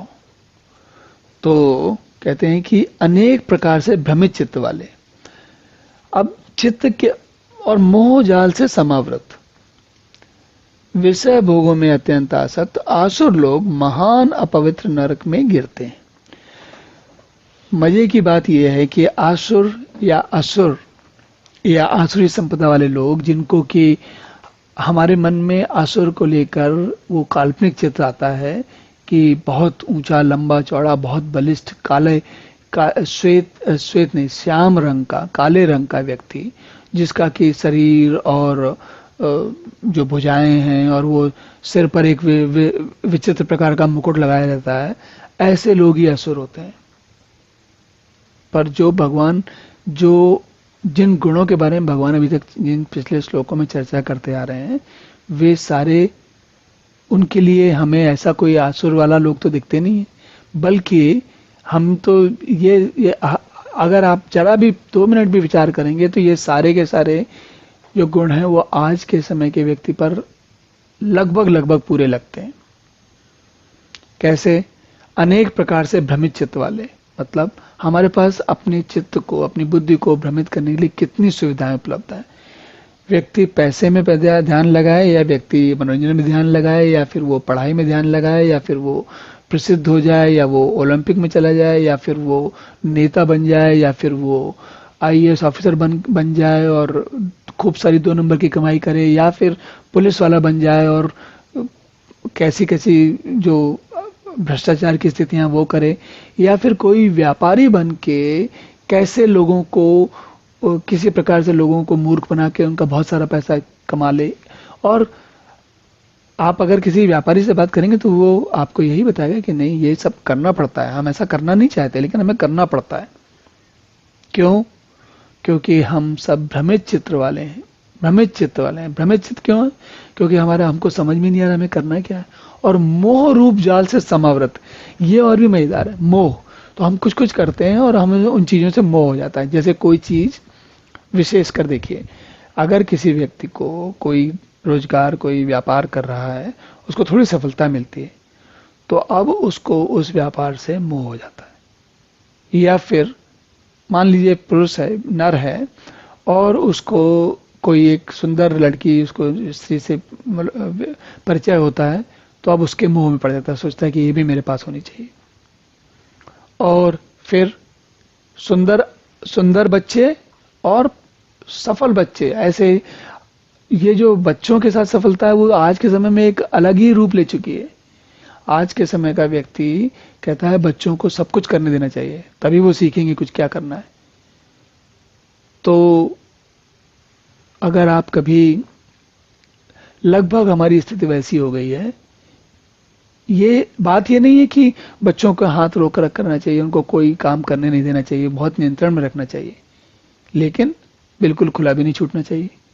तो वो एक जो संतुलन वाली बात है वो नहीं है। और उस संतुलन वाली बात ना होने से क्या होता है कि मोह रूप जाल से समावृत, बार बार उसी में उलझे रहते हैं और विषय भोगों में अत्यंत आसक्त। तो कभी हम भ्रमित होते हैं, कभी हम मोहित होते हैं, और कभी हम आसक्त होते हैं। और इन तीन जो दुर्गुण हैं, अवगुण हैं, उनके कारण क्या होता है, आसुरी संपदा वाले हम आज के सभी लोग क्या करते हैं, अपने खुद के लिए नरक बना लेते हैं, जीवन को ही नरक बना लेते हैं। जीवन खत्म होने के बाद, समाप्त होने के बाद वो क्या होगा वो तो बात की बात है। अपना आज का जीवन ही हम नरक कर लेते हैं और हम समझ भी नहीं पाते कि हमने नरक किया हुआ है। चलिए अब अगला श्लोक देखते हैं। हरि ओम। तो भगवान अब आगे कहते हैं, आत्म संभाविता स्तब्धा धनमान मदान्विता यजन्ते नाम यज्ञ ते दम्भेन अविधि पूर्वकम। कहते हैं कि वे अपने आप को ही श्रेष्ठ मानने वाले घमंडी पुरुष धन और मान के मत से युक्त होकर केवल नाम मात्र के यज्ञों द्वारा पाखंड से शास्त्र विधि रहित यजन करते हैं, यज्ञ करते हैं। आज के समय में यज्ञ तो लोग बहुत ही कम करते हैं, लेकिन एक बात जरूर आप समझेंगे। देखिए, जैसे कोई व्यापारी है या कोई डॉक्टर है या फिर कोई वकील है या फिर कोई चार्टर्ड अकाउंटेंट है, तो लोग क्या करते हैं, अपने घर के आगे एक अपनी बड़ी सी नेम प्लेट लगवाते हैं। उसमें लिखते हैं कि वो हम कितने बड़े, कितने घमंडी, हमने कितना बड़ा काम कर लिया कि हम आज चार्टर्ड अकाउंटेंट हो गए, या हम बड़े भारी इंजीनियर, लॉयर, या कुछ और कोई कौन सी पदवी हमारे पास है। तो धन और मान के पद से युक्त होकर फिर क्या करते हैं, अब आप जो सामान्य जीवन में जितने भी लोग हमको आसपास देखते हैं, जब आप उनको देखते हैं तो क्या होता है, पूरा दिन तो जाता है नाना प्रकार के धन को इकट्ठा करने की योजनाओं को संभालने, बनाने में, चलाने में। और ऐसा नहीं कि हर व्यक्ति इसी, जब सुनने से ऐसा लगता है कि हम सभी पूर्णतः आसुरी हो गए, ऐसा है नहीं। हमारे अंदर का जो दैवी संपदा है वो कहीं कहीं झलकती है बीच में। क्या होता है कि इस सारी माया मोह में उलझे हुए हम अपना रोज का जीवन जीते हुए, एक उदाहरण समझिए, एक चार्टर्ड अकाउंटेंट है, तो वो क्या करेगा, उसका काम क्या है, अकाउंटेंट है तो कंपनियों के अकाउंट रखता है। अब अकाउंट रखता है तो कंपनी वाले कैसे टैक्स बचा रहे हैं, कैसे टैक्स को सरकार से टैक्स बचाना है, कैसे पैसा खर्च कहाँ दिखाना है, कहाँ नहीं दिखाना है, इसका हिसाब रखता है। तो ये आवश्यक नहीं है, देखा जाए तो वो कोई गलत कोई आसुरी काम नहीं कर रहा है। लोगों को जो जिनके पास पैसा है, जिन्होंने पैसा बनाया है या जो व्यापार करना चाहते हैं, उनको केवल उनका भले मन से सहायता कर रहा है। उसका अगर सहायता का के उद्देश्य से देखा जाए तो वो गलत काम नहीं कर रहा, लेकिन जिनके लिए वो कर रहा है वो कोई गलत काम करना चाहते हैं।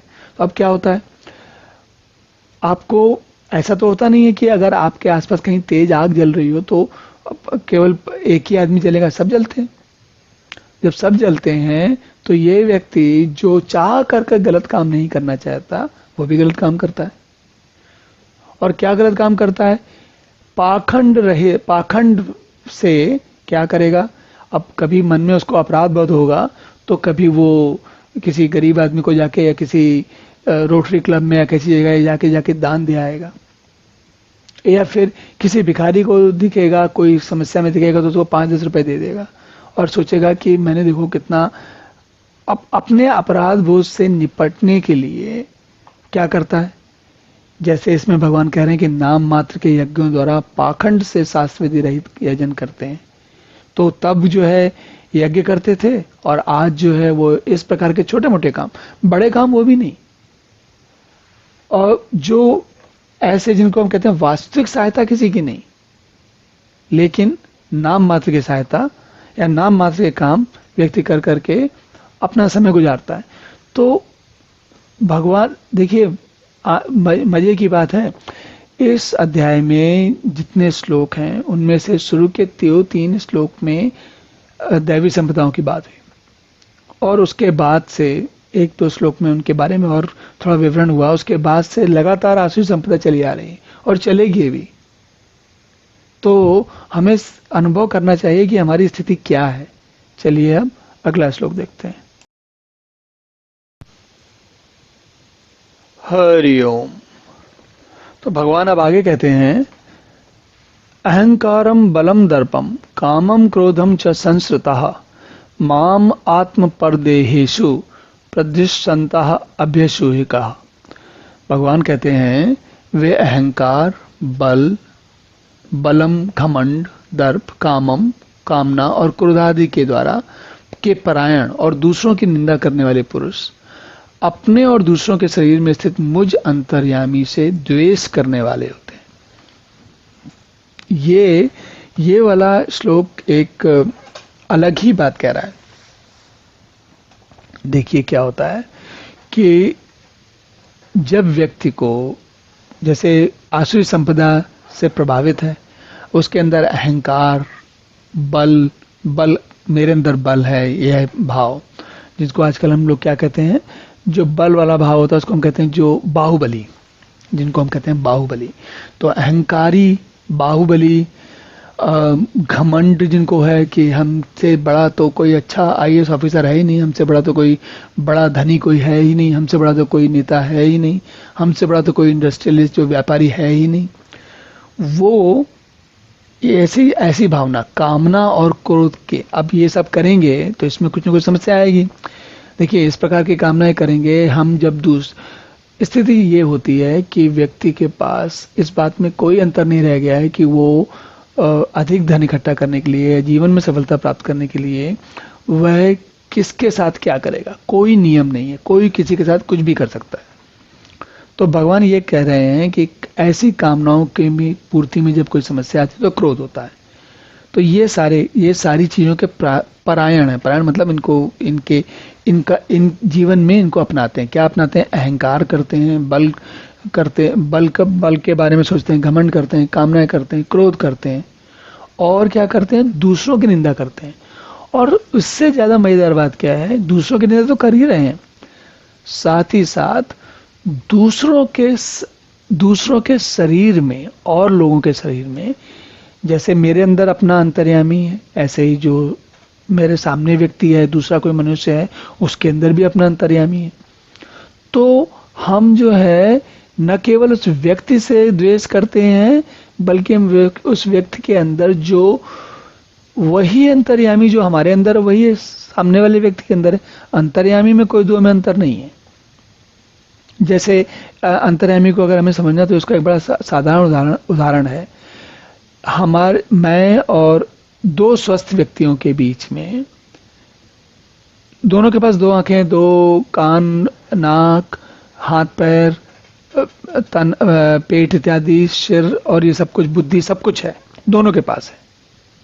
तो अंतर क्या है? अलग अलग प्रकार का है, पर है दोनों में।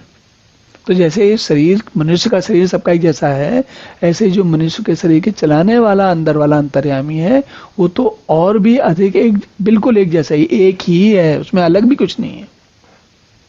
वही अंतर्यामी मेरे अंदर चलाता है और वही अंतर्यामी आपके अंदर चलाता है। और अगर मुझे आपके अंदर बैठे अंतर्यामी से द्वेष है, तो जब अंतर्यामी एक ही है तो किससे द्वेष हुआ? आपके वाले अंतर्यामी से कि मेरे वाले अंतर्यामी से? अंतर्यामी तो एक ही है। तो भगवान कह रहे हैं कि वो मुझसे द्वेष करते हैं। देखिए क्या विचित्र बात है। चलिए अब अगला श्लोक देखते हैं। हरि ओम। तो भगवान अब आगे कहते हैं, तान अहम दृष्टः क्रूरान संसारेषु नराधमान क्षिपामि अजस्रम अशुभान आसुरीषु एव योनिषु। कहते हैं, उन द्वेष करने वाले पापाचारी, अशुभान, तान द्विषता, उन द्वेष करने वाले अशुभान पापाचारी और क्रूरान, क्रूर कर्मी, नराधमान, नराधमों को, अहम मैं, संसार में, संसारेषु, अजस्रम, अजस्रम का मतलब होता है अजस्र, अजस्र का मतलब होता है हजारों बार, बार बार, लगातार, एक के बाद एक बार।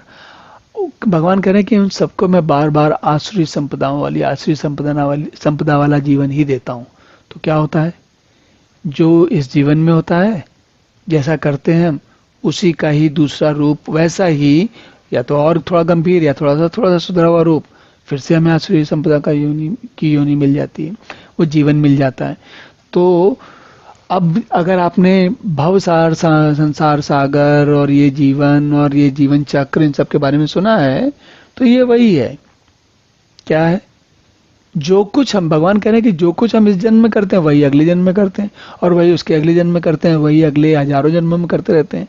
क्योंकि आसुरी संपदा के प्रभाव से हमारा ध्यान ये नहीं जाता कि इसके आगे भी कुछ है, या अपने जीवन में कुछ परिवर्तन लाना चाहिए।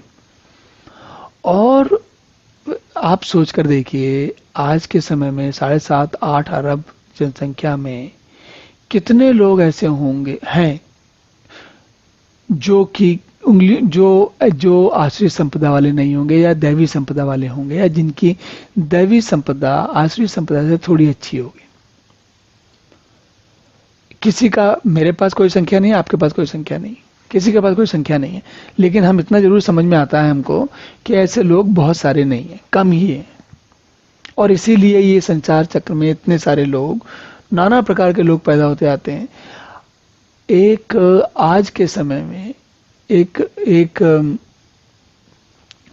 पहले भी शायद रही होगी, लेकिन अब संभवतः ज्यादा दिखती है, क्योंकि हर चीज, जानकारी आसानी से उपलब्ध रहती है। आजकल बहुत सारे बच्चे, बहुत सारे परिवारों में, और वो भी कौन से परिवारों में, जो अच्छे, बहुत धनी लोग हैं, जिनके पास जिनके पास हम जानते हैं कि काफी पैसा है, सुखपूर्वक जीवन जीने की स्थिति है, उनके पास, उनके घरों में ऐसे बच्चे उत्पन्न होते हैं जो शरीर से या बुद्धि से, जैसे एक रोग होता है, उसको कहते हैं ऑटिज्म।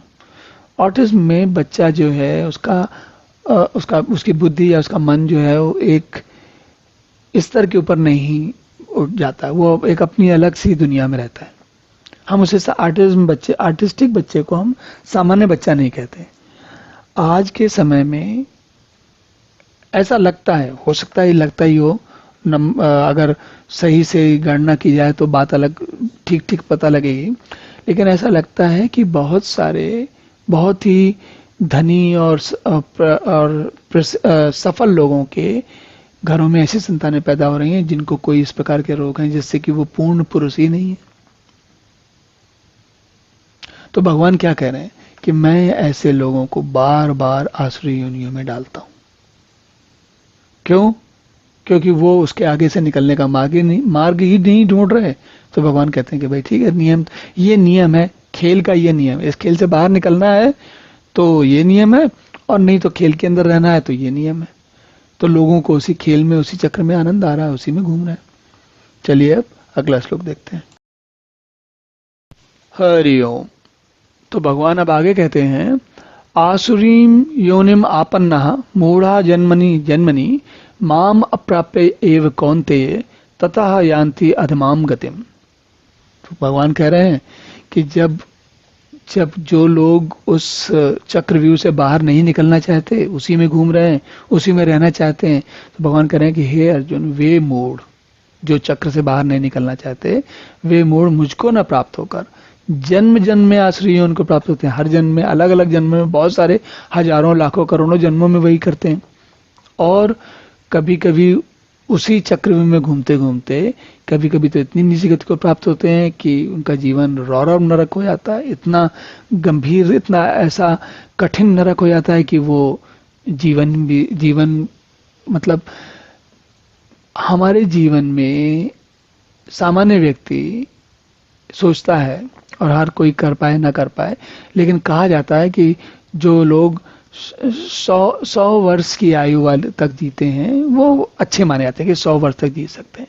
लेकिन आप सोचकर देखिए, अगर आप 100 वर्ष की आयु वाले हैं और आपको एक ऐसी संतान पैदा होती है जो कि अपंग है, या कोई उसकी ऐसी समस्या है कि वो अपना खुद का को संभाल नहीं सकती, जैसे ऑटिस्टिक बच्चा हुआ या कुछ हुआ, और आपको वो संतान आपके साथ, जब आप, जैसे आप मान लीजिए 20, 30, 25, 30 साल की उम्र में बच्चा पैदा हुआ, और वो पैदा होके अब आप 100 साल तक जीवित रह रहे हैं, तो और वो बच्चा भी 70 साल तक आपके साथ जीवित रह रहा है। अगले 30 साल में बच्चा पैदा हुआ, आप 100 साल तक जीवित रहे, 70 साल तक आप उस बच्चे को पालते रहे, चलाते रहे, और वो मानसिक और शारीरिक कष्ट लगातार भोगते रहे। तो ये है रौरव नरक। अगर कोई असुविधा वाली, कोई गलत, कोई कष्ट वाली स्थिति है, तो व्यक्ति चाहता है वो कम से कम रहे। भगवान क्या करें कि वो तो घोर नरकों में पड़ते हैं जब नहीं समझते, तो जो मूढ़ होते हैं।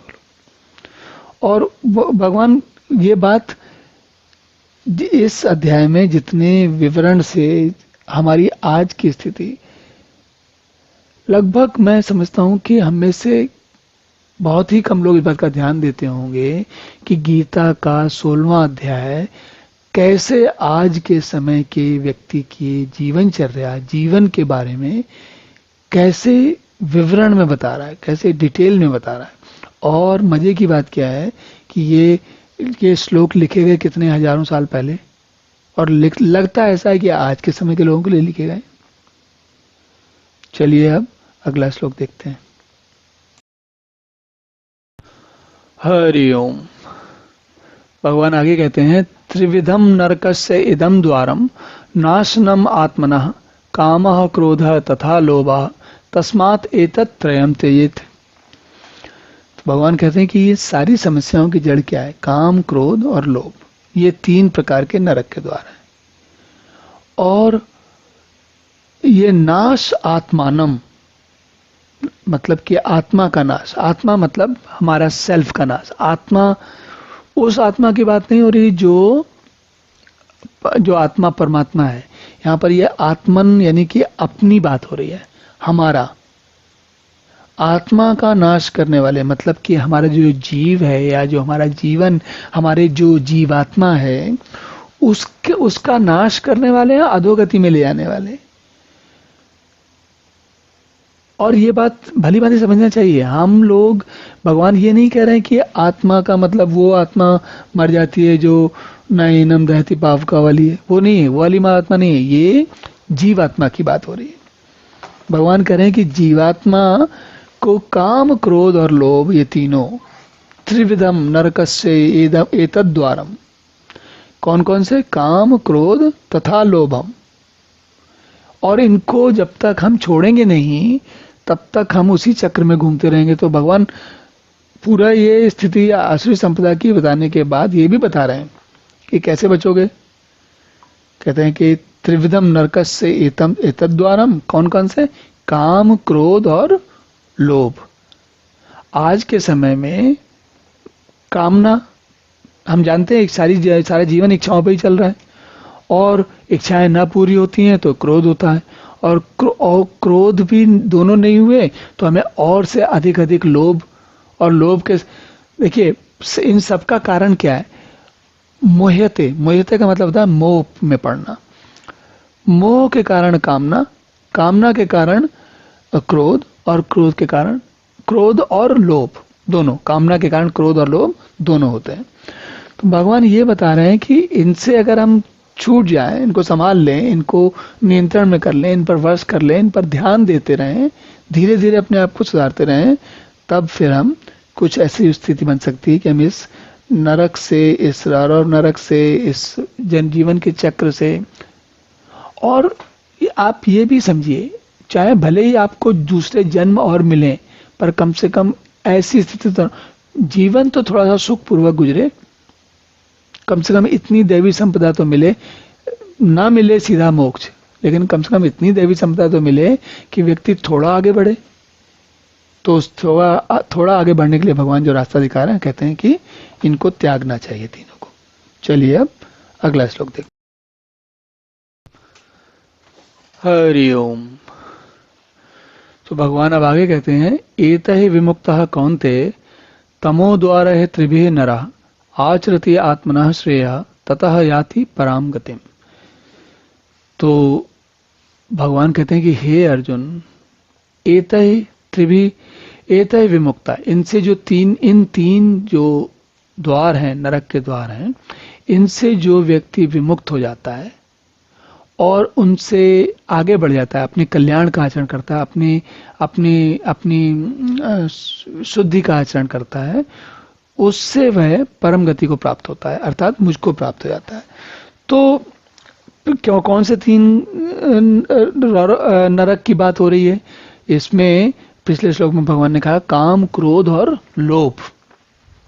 कामना, क्रोध और लोभ। कामना न पूरी होने पर क्रोध, और कामना के लिए बार बार कामनाएं पूरी होती रहें उसका लोभ। तो भगवान ये कह रहे हैं कि अगर इन तीनों से मुक्त हो जाए, और कहना तो सरल है, भगवान ने तो कहा कि भाई कह दिया कि काम, क्रोध और लोभ से मुक्त हो जाओ, पर हम कैसे मुक्त हो सकते हैं? और भगवान ने बार बार इसकी विधियां बताई, तरीके बताए, अलग अलग प्रकार से बताए, और पहले भी कई जगह कहा है। तो जैसे क्या कहते हैं, कामनाएं जो हैं वो नियंत्रण में होनी चाहिए, और ये जैसे जीवन है, मान लीजिए व्यक्ति कहे कि कामना नियंत्रण में होनी चाहिए, इसका क्या अर्थ है? इसका अर्थ क्या है कि हम कोई कामना कुछ करें ही नहीं, बैठे रहें, ना सफलता प्राप्त करें, ना धन प्राप्त करें, ना सुख सुविधा से जीना चाहें, तो फिर करना क्या है? क्या करना है फिर हमको? तो भगवान ये कह रहे हैं कि भाई ऐसा नहीं है। जीवन के आगे बढ़ाने के लिए कामनाएं आवश्यक होती हैं। भगवान ये नहीं कहते कि कामना होनी ही नहीं चाहिए, पर होना क्या चाहिए?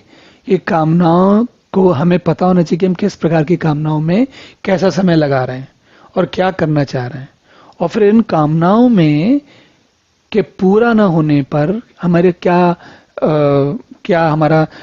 कैसा हमें प्रतिक्रिया कैसी होनी चाहिए, हमें क्या करना चाहिए।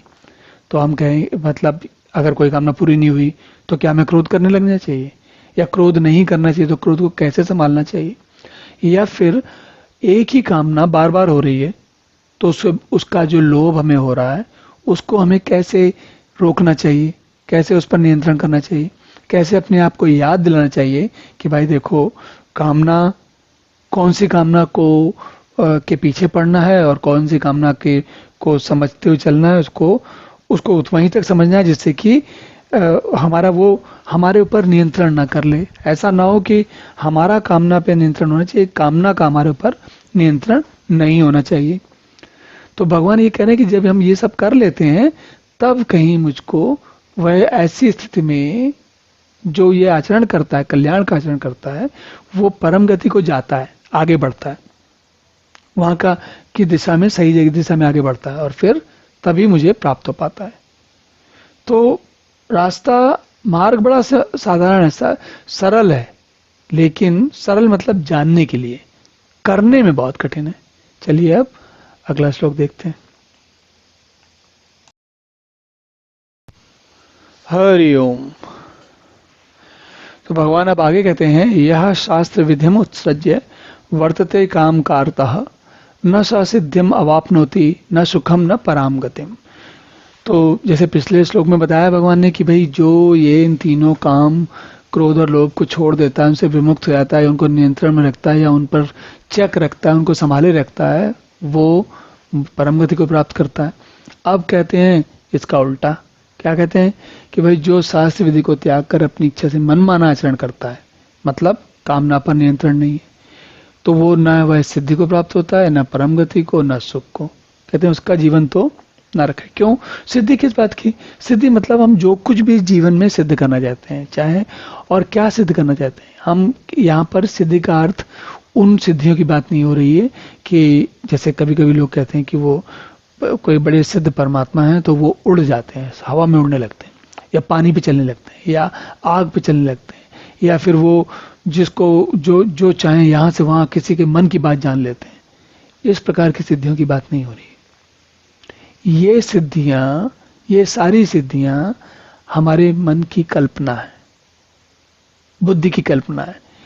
बुद्धि जो है, बुद्धि की एक बड़ी विचित्र स्थिति होती है कि बुद्धि को जो काम, जो कार्य हो सकता है वो उसका साधन बनाना, उस पर काम करना तो एक अलग बात है, पर बुद्धि का एक बड़ा हिस्सा या बुद्धि को बड़ा अच्छा लगता है जब कोई ऐसा कार्य जो कि नहीं हो सकता है वो हो जाए, ऐसी कल्पना में बहुत अच्छा लगता है। जैसे इसीलिए चमत्कार जो है वो बुद्धि का विषय है, चमत्कार मन का विषय नहीं है, चमत्कार शरीर का विषय नहीं है। बुद्धि कहती है कि एक व्यक्ति 50 मंजिल से गिरे और मरे नहीं, उसके हाथ पर भी नहीं टूटे, तो क्या है? पहले तो कल्पना की कि 50 मंजिल की इमारत से कोई व्यक्ति गिरेगा तो वो गिरने के बाद मरे नहीं। ये कल्पना कौन करता है? बुद्धि करती है, मन नहीं करता। मन को कोई फर्क नहीं पड़ता इस बात से। मन तो ये कहेगा कि भाई आदमी को दुख नहीं हो, लेकिन पहले बुद्धि ऐसी कल्पना करती है, फिर उसके बाद सोचती है कि अगर ये हो जाए तो चमत्कार है, फिर चमत्कार की अपेक्षा रखती है। तो चमत्कार, हर चमत्कार क्या है? जो भगवान के बनाए हुए भौतिक के नियम हैं, उनके विपरीत कोई चीज जाए तो वो चमत्कार है, क्योंकि बुद्धि को पता है कि भगवान के नियम अटूट हैं, चलेंगे नहीं, वो उनको तोड़ नहीं सकते आप। जब तोड़ नहीं सकते तो हम उसका ताला खोलने में लगे रहते हैं, वो होती है सिद्धि। लेकिन जो सामान्य व्यक्ति समझता है उसको सिद्धि समझता है। जो भगवान जिस सिद्धि की बात कह रहे हैं वो ये कह रहे हैं कि कामनाओं पर नियंत्रण कर लेना बहुत बड़ी सिद्धि है। कामनाओं पर अगर काम ना बने और उसके कारण क्रोध आए तो क्रोध पर नियंत्रण कर लेना बहुत बड़ी सिद्धि है। या फिर कामनाएं जब लोभ के लिए बार बार प्रेरित करें तो लोभ पर नियंत्रण कर लेना वो बहुत बड़ी सिद्धि है। तो सिद्धियां क्या है? सिद्धियां ये हैं कि जो मार्ग परमात्मा ज्ञान की ओर, परमात्मा की गति की ओर ले आता है, उसमें सहायता करे, वह सिद्धि है, न कि कैसे हवा में उड़ा जाए, ये सिद्धि है। चलिए अब अगला श्लोक देखते हैं। हरि ओम। तो अब ये इस अध्याय का आखिरी श्लोक है और समाप्त प्राय में हम जानते हैं भगवान पूरी बात को संक्षेप में एक बार बता देते हैं और कह देते हैं।